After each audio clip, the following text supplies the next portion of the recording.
네, 그럼 관련 내용은 탈북민 출신의 공학도인 박충권 국민의힘 의원과 얘기 나누도록 하겠습니다. 의원님, 안녕하십니까? 네. 안녕하십니까? 예. 자, 북한 간부들이요, 김정은 배지를 처음으로 달았다. 이런 내용 저희가 리포트로 확인했는데, 자, 이거는 뭐 우상화 작업에 이제 완전히 본격적으로 들어섰다. 이렇게 봐야 되는 겁니까? 네, 우선 그 3대째 똑같은 레파토리를 사용하고 있다는 점에 좀 식상하다는 말씀을 드리겠고요. 신격화 작업의 일환이다라고 생각하고 있습니다. 북한의 그 배지가 최초로 도입된 건 1970년대이고요. 김정일이 노동당 그 5차대에서 김일성에게 잘 보이기 위한 어떤 그런 목적으로 최초로 아이디어를 내서 이제 지급이 된 거죠. 지금까지는 김일성과 김정일의 배지만 있었습니다. 두 인물 모두 신격화가 됐었고요. 한편으로는 김정일은 배지를 가지고 배지 정치를 하기도 했었습니다. 극소수의 최측근들에게만 이제 배지를 지급했고요. 그러다 보니까 희소성이 있어서 이게 어떤 신분을 나타내는 징표 같은 역할을 하기도 했고요. 그래서 암시장에서 실제 좀 많이 거래되기도 했었습니다. 아마도 모름지기 김정은도 이와 같은 효과를 기대할 수 있을 것으로 예상이 되는데요. 배지를 통해서 권력에 북한 주민들을 자연스럽게 이제 줄 세우고 또 복종하게 하는 그런 정치를 이제 의도하고 있을 수도 있다라고 말씀드릴게요. 네, 우상화를 너무 신격화 이런 말씀까지 해주셨는데, 자, 그리고 마침 지난 토요일입니다. 토요일에 김정은 국무위원장의 추대 8주년이 되는 날이었는데, 북한 조선중앙통신이 보도한 거 내용 보니까 김정은의 민생 행보를 나열하면서 우상화 작업에 열을 올렸다 이런 표현이 좀 해석이 나왔었는데, 이 김정은 배지하고 맞물려서 뭐 이런 분위기로 좀 해석하면 될까요? 네, 맞습니다. 그 신격화 작업과 맞물린 일종의 체제 결속 작업이라고 봐야 될 것 같은데요. 얼마 전 북한에서 고난의 행군 때보다 더 어렵다는 얘기가 나오지 않았습니까? 이 말은 최근 북한의 최대 과제는 열악한 민생 문제로 인해서 발생하는 북한 주민의 불만을 잠재우는 것이다라고 볼 수가 있겠고요.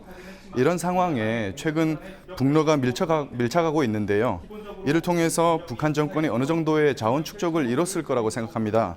그래서 김정은이 앞서서 나가면서 민생 행보를 챙기고 있다라는 걸 선전하고 이제는 이제 결과를 보여줄 때라고 생각합니다. 아마도 조만간 북한 주민들에게 식량을 풀면서 김정은의 어떤 업적을 이렇게 치하하는 그런 행보도 보이지 않을까라고 생각해 봅니다. 네, 그리고 앞서 북한 김일성 주석 생일인 태양절이라고 하지 않습니까? 태양절 이 명칭을요, 4.15로 바꾸기도 했다. 이런 저희가 소식도 들어봤는데, 자, 선대 지우기 의도 아니냐 이런 해석도 나오거든요. 최근 들어서 이렇게 속도를 내는 이유 뭘까요? 제가 생각하기에는 김정은은 나이에 대한 컴플렉스가 있는 것으로 생각이 됩니다. 과거 2018년에 그 김정은이 트럼프 전 대통령과 만났을 때 트럼프 전 대통령이 리틀 로켓맨이라고 불렀다고 합니다. 그때 김정은이 로켓맨은 괜찮은데 리틀은 노다라고 답한 적이 있거든요. 그래서 이런 연장선상에서 본다면 김일성의 손자나 김정일의 아들로 불리는 것을 이제 좀 싫어한다라고 생각이 되고요. 실제로 북한의 MZ 세대들이 나이 어린 김정은의 지도력에 대해서 의문을 갖고 또 3대 세습을 지지하지 않기도 한 그런 어떤 현상이 있었습니다. 그래서 이런 상황에서 김일성은 태양신의 비유가 되고 김정일은 태양신의 아들격인 광명성의 비유가 됐었는데 김정일이 스스로를 좀 낮춘 거죠. 근데 이런 상황에서 김정은도 무언가 신격화될 수 있는 무언가로 비교가 되려면 손주격이 돼야 되는데 그러다 보면은 자연스럽게 위상이 격이 더 낮아지게 되고요. 이런 것을 이제 방지하기 위한 차원에서 김일성과 김정일에 대한 어떤 신격화를 이제 지워가는 작업이다라고 보여지고 또한 이제 선대를 지워야 할 만큼 그리고 선대를 지우고 신격화의 속도를 내야 할 만큼 북한 내부 사정이 좋지 않은 것을 보여주고 있다라고도 말씀드릴 수 있을 것 같습니다. 네, 나이 컴플렉스다 좀 흥미로운 분석이신데 또 이번 노동당 회의에서 보면 북한 내 경제 발전을 저해하는 요소들을 좀 지적이 나왔다고 하는데 뭐 오히려 발전을 좀 토론하는 것보다 문제를 지적했다는 것 뭔가 좀 제대로 북한 내에서 풀리지 않고 있다 이렇게 보면 되는 걸까요? 네, 그 북한의 어떤 경제 발전을 위한 어떤 북한 정권의 그 정책이 잘 먹혀들지 않고 있는 부분도 있다고 생각이 되고요. 그것보다는 저는 이제 북한 정권이 북한 주민의 동향을 많이 의식하고 있다라고 생각됩니다. 과거라면 항상 노동당 전원회의 같은 큰 회의에서는 성과를 자화자찬하는 방식을 주로 사용했고요. 그러나 북한 정권이 언제부턴가 이제 잘못들을 지적하기 시작하지 않았습니까? 이것은 이제 북한 주민들이 더 이상 그러한 자화자찬에 속지 않는다라는 인식에 기초하고 있는 것 같고요.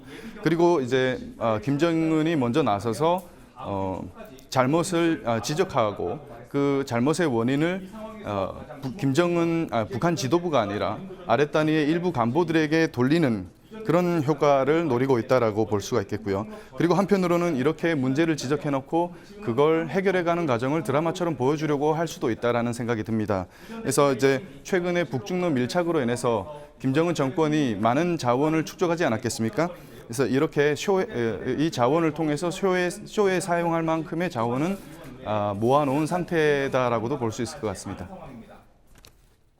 예, 마지막으로 하나만 더 여쭤보겠습니다. 자, 북한이 오늘 오전에 닷새 만에 또 미사일을 발사했습니다. 2발을 발사했다 이렇게 합참이 보고 있는데, 자, 닷새 전에 다탄두 미사일 실험 이렇게 북한 측이 주장했는데, 자, 오늘 닷새 만에 다시 발사한 거 어떻게 저희는 해석해야 됩니까? 우선 이제 26일에 북한 정권이 그 다탄두 미사일을 시험했다고 주장하고 있죠. 그래서 우리 군은 이제 이걸 실패한 것으로 확인을 했고요. 그런 이런 상황에서 정황상 북한이 다탄두 미사일 시험을 추가 시험을 진행할 수도 있다라는 점을 우선 말씀드리겠습니다. 그리고 북한 정권이 지금까지 다탄두 미사일을 이제 새로 공개한 이상 이것이 완성될 때까지 앞으로도 계속 시험을 이어나갈 것이라고 생각이 되고요.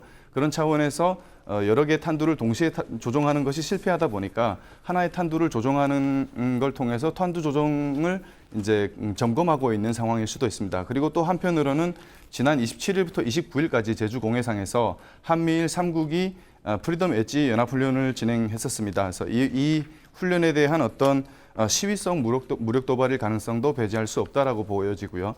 그리고 또 한편으로는 북한 정권이 지금 러시아에 무기를 대량 수출하고 있지 않습니까?